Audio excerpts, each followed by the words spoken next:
usa ka hilit nga baybayon, anaa ang usa ka mag-ama nga nanginabuhi pinaagi sa pagpanguha og isda.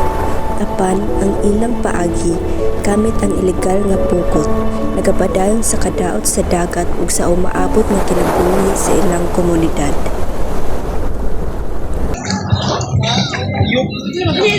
Ay, sakto lagi na buhat. Kibaw mo nga di ni sakto nak pero saon mga parang pa sa itong pamilya. Pero dito magutman ba? Sige tay. Ano si tatay? Nagtutay! Tay! Tay! Uy nak, muna. Alisa, tabangay may ari daghan kuha ari. Tay, illegal man na. Daghan kayong isda gagmay nakuha, oh. Muna, lisod ang panahon karon. Ikaw ganahan mo buhat ani pero unsa pa may lain? Gana na ba ang reklamo karon? Mangurot ang mga isda kung padayunan pa. Ug sa ikaduhang higayon nagapadayon gyapon sa maling buhat si Mang Brian ug ang iyang anak hangtod sa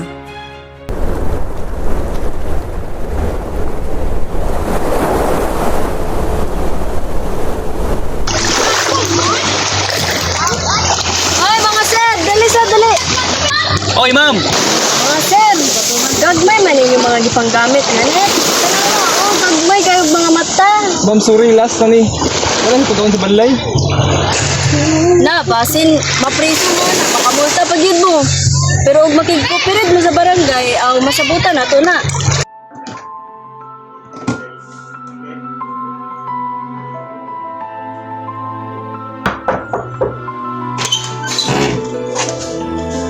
May buntag ka. Sud-sud. Ikot mo yung buntag.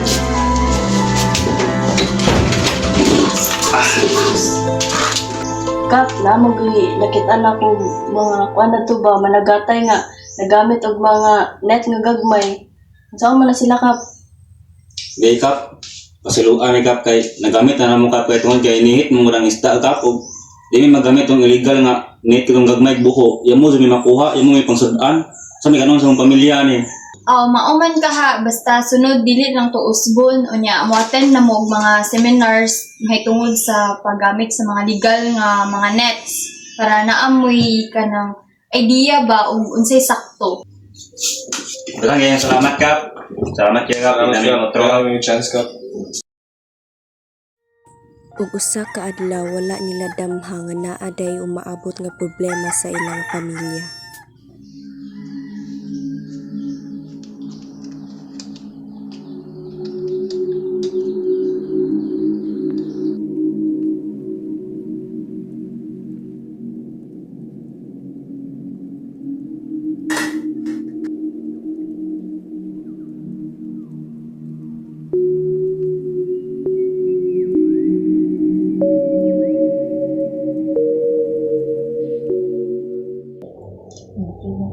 Musta yung mag-eskwela na?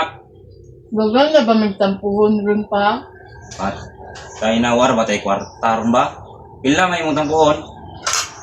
Nami tampuhon 500 para sa among project pa. Nasa 600 ka rin para sa program sa among eskwelahan ba. Need ni magtampo. Tay kanus deadline ana. Sunod semana pa. Tay nak sa ano ni atong kumande. Dagat ta pirme ni tol. Nagat tay. Eh?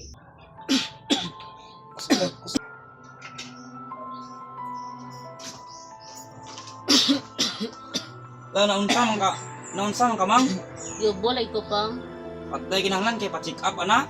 Ang dara man pang kay naman ko tayo kwarta. Dagan ko tayo ng mga anak. Daw sa na nato grabe na. Tungod sa nagkadaghang mga problema nga giatubang ni Mang Brian, misulod na usab sa iyang hunahuna ang posibilidad nga mobalik sa paggamit og ilegal nga paagi. Tay, okay na tay. Dili lagi nak, daghang nga problema ginahuna nak. Daghang nga gastuon oy. Si muna daghang bayron nun sa eskwelahan project. Imong inahan nasakit pod. Kailangan pa-check up ni Putoy. Saan mga tay? Wala na tay. Laing source na yan sa atong panginabuhi. O lagi kayo isda barong kay inihit ka man gamay na kuha ba? Saan na tayo tay? Nak. Gamit naman tayo illegal na kanang kuha nak. Dinamita. Pero sure to daghan ta kuha ba? makuha ang gasto ko sa bahay. At tay, delikado man tay. Kita masangit anak sa mga piso ta. Bay, lain choice ako inihit yung isda. Okay, wait. Hirap ka sa ko. Sure ka tay? Di gulong ta, pero may lain choice ko. Dagang ang gasto ko noy. Sige tay, magbukan ako sa iyo tay. Mandam ta. Wala, tay. Ayun na. Ito na yung susukang pabilo na. Sige tay.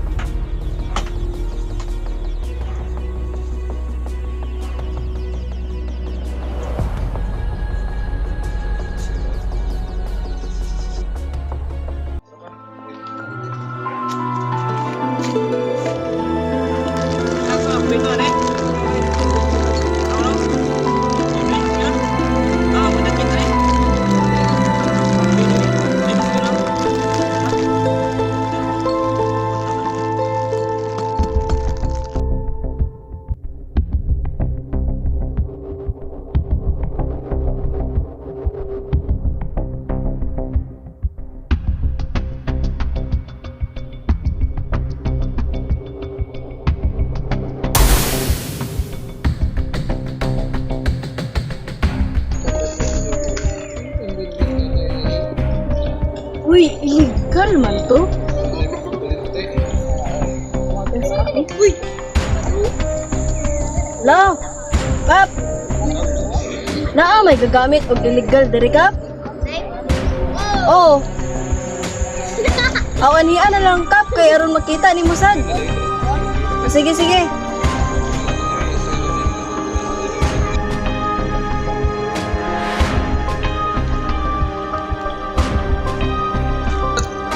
Asa man sila dapita? Turo kap to ah. Sige, natuwa na lang paabuton nga man eh.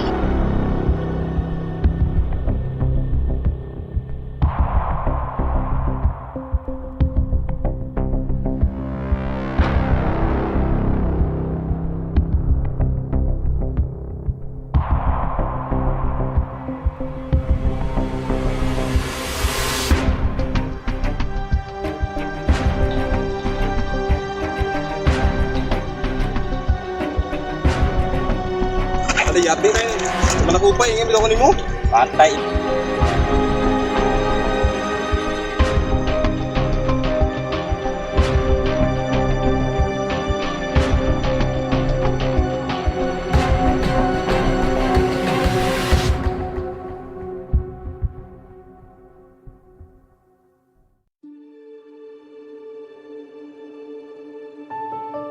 Tungod sa ilang sayop nga binuhatan, nakaamgo si Mang Brian ug ang iyang anak sa kamatuoran nga ang kadagkatan kinahanglan ampingan ug dili pag-abusuhan.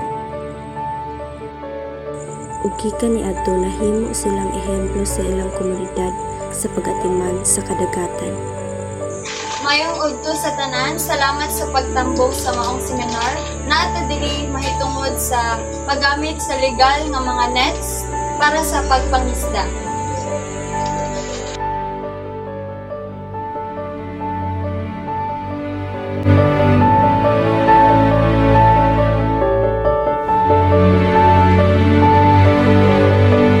Nak, di ata magamit ang mga gagmay nga pukot na. Sige tay. Sakto tay gamay nga buhat. Dako og epekto kung tanan muli.